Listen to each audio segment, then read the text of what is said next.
மாற்றத்தை விரும்பும் மக்களின் மாநாடு. மாறுவோம், மாற்றுவோம். இது மாற்றத்திற்கான எளிய மக்களின் புரட்சி. திரள்வோம், திரள்வோம், திருச்சியில் திரள்வோம், தீந்தமிழ் இனத்தீரே. அனைத்து தரப்பு மக்களும் ஏற்றுக்கொள்ளக்கூடிய ஒரு தலைவராக இன்னைக்கு அண்ணன் சீமான் உருவெடுத்திருக்கிறாரு. தமிழ் பிராமணர்களும் இப்போ அண்ணன் சீமானுக்கு ஆதரவு கொடுக்க தொடங்கியிருக்கிறாங்க. அண்ணன் சீமானோட கூட்டத்தில் எல்லா சாதி சமூக மக்களையும் நம்ம பார்க்க முடியும், ஆனால் பிராமணர்களை பார்க்க முடியாமல் இருந்தது. இப்போ அந்த பிராமணர்களும் கூட அண்ணன் சீமானோட கைகோர்த்திருக்கிறாங்க. நாம் தமிழர் கட்சி அனைத்து உயிர்களுக்குமான கட்சியாகவும் அதனோட செயல்பாட்டு வரைவினை பார்க்கும்போது மிகவும் அற்புதமா இருக்கு. இந்த காலத்துக்காக நாங்க கட்சியில இல்லை, எங்களுக்கு அடுத்து வர தலைமுறையினருக்காகத்தான் நான் அந்த கட்சியை தேர்ந்தெடுத்துட்டு இருக்கேன். என் குழந்தைகள் நாளைக்கு பாதுகாப்பான நல்வாழ்வு வாழணும்னா கண்டிப்பா அதற்கு நாம் தமிழர் கட்சி தான் தீர்வாக அமையும்னு உறுதியா நம்பி அந்த கட்சியினை என்னை இணைச்சுக்கிட்டேன். எல்லா சாதிகளுக்குமான சம உரிமையை, முக்கியத்துவத்தை சீமான் அரசியலில் கொடுத்துக்கிட்டு இருக்கிறார். அந்த வகையில் இந்த முறை 2026 சட்டமன்ற தேர்தலில் பிராமணர்களும் நாம் தமிழர் கட்சி சார்பாக வேட்பாளர்களாக நிறுத்தப்படுவார்கள் அப்படின்னு எதிர்பார்க்கப்படுகிறது. அண்ணன் சீமான் பெரியாருங்கிற பிம்பத்தை அடித்து நொறுக்கின மாதிரி வேற எந்த அரசியல் தலைவரும் செய்யலை. அந்த ஒரு காரணத்துக்காகவே சீமான் பின்னாடி நாங்கள் நிற்போம் அப்படின்னு பிராமணர்கள் சொல்கிறாங்க. மேலும் இயற்கை வளங்களை காக்க சீமான் முன்னெடுக்கக்கூடிய போராட்டங்களும் ஒரு காரணமாக இருக்குது. எல்லாரையும் அரவணைச்சு, எல்லாரையும் நேசித்து, எல்லாருடைய ஆதரவையும் பெற்று அவர் ஒரு மிகப்பெரிய தலைவராக உருவெடுத்துட்டு இருக்கிறாரு. இதனால் எல்லா சாதிக்குள்ளேயும் சீமானுக்கு ஆதரவாக ஒரு பெருங்கூட்டம் இருக்குது. எல்லா மதத்துக்குள்ளேயும் அண்ணன் சீமானுக்கு வாக்களிக்க மக்கள் தயாராக இருக்கிறாங்க.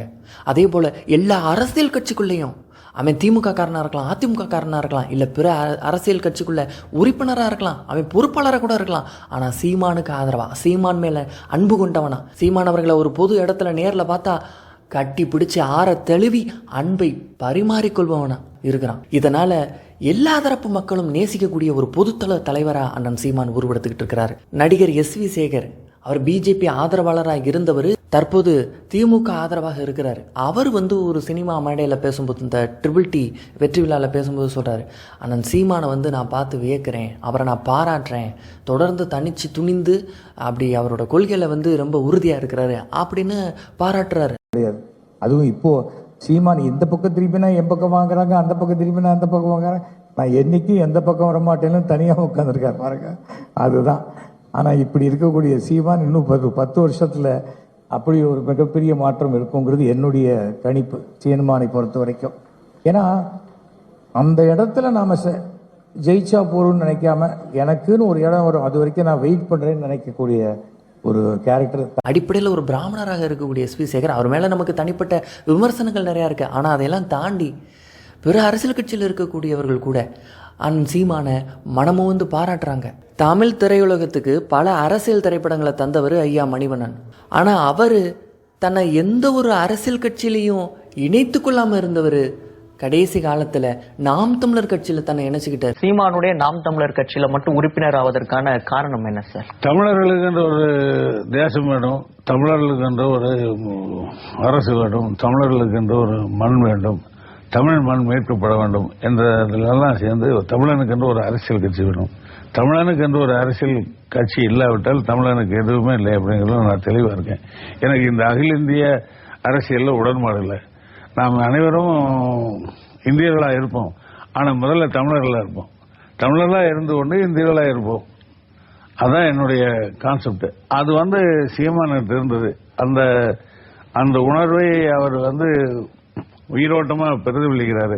அவருடைய ஸ்தாபன அமைப்பு முறைகள் அப்படி இருக்குது. இதையெல்லாம் உடனிருந்து பார்த்ததுனால நான் இதுவரைக்கும் எந்த கட்சியிலையும் நான்லாம் உறுப்பினராக சேர்ந்ததில்லை. காலகாலமாக நான் கல்லூரி காலத்திலேருந்து இது வரைக்கும் நான் எந்த கட்சியிலும் உறுப்பினராக இருந்ததில்லை. முதல் முறையாக நான் நாம் தமிழர் கட்சியில் உறுப்பினராக இருக்கேன். ஏன்னா அண்ணன் சீமான் தூய்மையானவர், அவர் தான் இனத்துக்கு உண்மையாக இருப்பாருன்னு நம்பினார். இப்படி பல ஆளுமைகளினுடைய கரம் பிடித்து நடந்த அறிவார்ந்த மூத்தோர்கள், அறிஞர் பெருமக்களோட கரம் பிடித்து நடந்த தலைவர் அண்ணன் சீமான். அவருடைய வழிகாட்டுதல் தான் நிச்சயமாக அந்த தமிழ்நாட்டை, இந்த தமிழ் மக்களை, இளைஞர்களை, ஒரு சரியான பாதையில் வழி நடத்தும். நாளுக்கு நாள் நாம் தமிழர் கட்சிக்கான ஒரு ஆதரவு வளையம் கூடிக்கிட்டே போகுது. இப்போ சமீபத்தில் நடத்தப்பட்ட ஒரு நிகழ்வு, பட்டியல் வெளியேற்றத்துக்காக நாம் தமிழர் கட்சி நடத்தின ஒரு பொதுக்கூட்டத்தில் ஆயிரக்கணக்கில் மக்கள் தன்னெழுச்சியாக திரண்டிருக்கிறாங்க. அந்த பக்கமாக சாலையில் பயணிக்கக்கூடிய மக்கள் அந்த சீமான் பேசுகிறாரு அப்படின்னோடனே தன்னுடைய வாகனத்தை நிறுத்திட்டு அத்தனை பேரும் வந்து நின்று கேட்குறாங்க. அந்த அளவுக்கு அந்த மேடையில் வந்து பார்த்திங்கன்னா அந்த மேடையினுடைய நாலாபுறமும் மக்களோட கூட்டம் அலமோதுது. இப்படி ஒரு கட்சியினுடைய தலைவருக்கு அவருடைய கொள்கையை கேட்பதற்காக, அவருடைய பேச்சை கேட்பதற்காக காது கொடுக்குறாங்க அப்படின்னா அது அண்ணனுடைய சீமான் அவர்களுடைய குரலுக்கு மட்டும்தான். அந்த மண்ணின் வம்சாவளிகளை எஸ்சி பட்டியல் என்று அழைத்தது விஜயநகர பேரரசு. இப்படி ஒரு மன்னர் குலத்தை எஸ்சி பட்டியலில் பாண்டிய வம்சம் ஆண்ட இடத்தில் மட்டும்தான் அழைத்துள்ளார்கள். இதற்கு சான்று ஏன் நாங்கள் எஸ்சி பட்டியலில் இருந்து வெளியேற வேண்டும் என்றால், இதே தேவேந்திர குல வேளாளர் மக்கள் எஸ்டி என்ற பிரிவில், மன்னன் முதுகுடி என்ற பிரிவில் இருக்கிறார்கள். எஸ்சி பட்டியலில் பாண்டி, பன்னாடி, காலாடி, பல்லர், தேவேந்திர குலத்தார் குடும்பம் என்று எஸ்சி பட்டியலில் இருக்கிறார்கள். எம்பிசி பட்டியலில் காலாடி என்று இருக்கிறார்கள். பிசி பட்டியலில் எந்த ஒரு காசும் கொடுக்காம, திரை கவர்ச்சி இல்லாம சீமான் லட்சக்கணக்கான மக்களை தன்னை நோக்கி ஈர்த்து வச்சிருக்கிறாரு. அண்ணன் ஏர்போர்ட் மூர்த்தி பல நாள் சிறை தண்டனைக்கு பிறகாக குண்டர் சட்டத்தை உடைச்சி இன்னைக்கு விடுதலையாயிருக்கிறாரு. விடுதலையான ஏர்போர்ட் மூர்த்தி அவர்களை வேட்பாளர்களாக நிறுத்தணும் அப்படின்னு அண்ணன் சீமான் ஆசைப்படுறாரு. ஆனால் ஏர்போர்ட் மூர்த்தி தன்னுடைய உடல்நிலையை காரணம் காட்டி வேட்பாளராக நிற்பதற்கு அவர் மறுக்கிறார் அப்படிங்கிற மாதிரியான தகவல் வெளியாயிருக்கு. நான் எல்லாரும் இந்த இவரையும் தான் கூப்பிட்டுக்கிட்டு இருக்கேன். இவரை கூப்பிட்டேன் வேணான்ட்டாரு. இவங்க எல்லாம் தேர்தல் அரசியலை புறக்கணித்தவர்கள், புரட்சிகர இயக்கங்கள். ஒரே ஒரு கேள்வி கேட்டேன், அதிகாரம் மிக வலிமையானதுன்றாரு.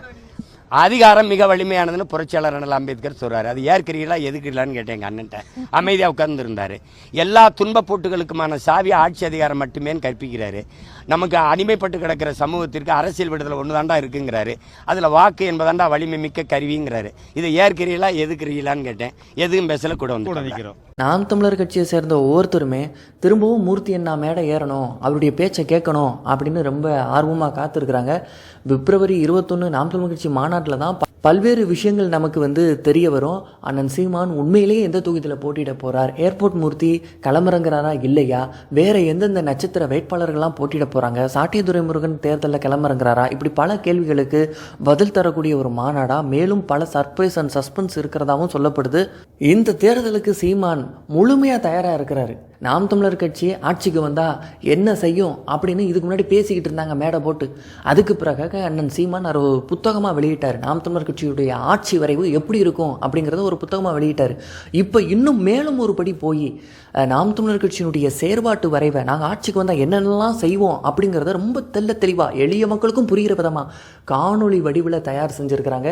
ஏஐ தொழில்நுட்பத்தை பயன்படுத்தி தயார் செய்து இருக்கக்கூடிய அந்த காணொளி சீமானவர்களுடைய பிரச்சார கூட்டத்தில் இனி ஒவ்வொரு மேடையிலையும் எல்இடி திரையை வச்சு மக்களுக்கு விளக்கப்படும் அப்படிங்கிற மாதிரி நாம் தமிழர் கட்சின்னு சொல்கிறாங்க. இது மிகப்பெரிய அளவில் இந்த தேர்தலில் ஒரு தாக்கத்தை ஏற்படுத்தும், மக்களுடைய ஆதரவை பெரிய அளவில் பெற்றுத்தரும் அப்படின்னு எதிர்பார்க்கப்படுது. ஏன்னா 1000 ஏக்கர்ல மாட்டு பண்ணை, மாட்டுல இருந்து பால் விச்சிருது, சிசிடிவி கேமரா, அப்படியே உட்கார்ந்து பார்த்துக்க வேண்டியதான். 100 ஏக்கர்ல 10 ஏக்கர் 15 ஏக்கர் குளம் வெட்டிடுவேன். மாட்டுக்கு தீவனம், வாக, அகத்தி, புல்லு எல்லாம் வளர்த்து வச்சிருவேன். எத்தனை லிட்டர் பால் கறக்குறான் கணக்கு. அந்த எரு, அந்த கழிவு சக்கு சாணியை உருவி ட்ரக்கில் ஏற்ற வேண்டியதான் டிராக்டர்ல. அதுல இருந்து நீ பயா கேஸ் சிலிண்டர் விலை ஏறிடுச்சு. என் ஆட்சியில் ஏறாது, ஏன் நானே உற்பத்தி செய்வேன். பிற கட்சிகள் எல்லாம் தாங்கள் ஆட்சிக்கு வந்தால் என்ன செய்வோன்னு அவங்களால பேசக்கூட முடியாத சமயத்தில் சீமான் அதை படம் போட்டே காட்டுறாரு. அதனால் அவர் மிக தெளிவாக இருக்கிறார் தன்னுடைய கொள்கையில் அப்படின்னு மக்களுக்கு புரிய வரும். இது மேலும் பல வாக்குகளை நாம் தமிழர் கட்சியை நோக்கி நகர்த்தும் அப்படின்னு எதிர்பார்க்கப்படுது. மாற்றத்தை விரும்பும் மக்களின் மாநாடு. திரள்வோம், திருச்சியில் திரள்வோம்.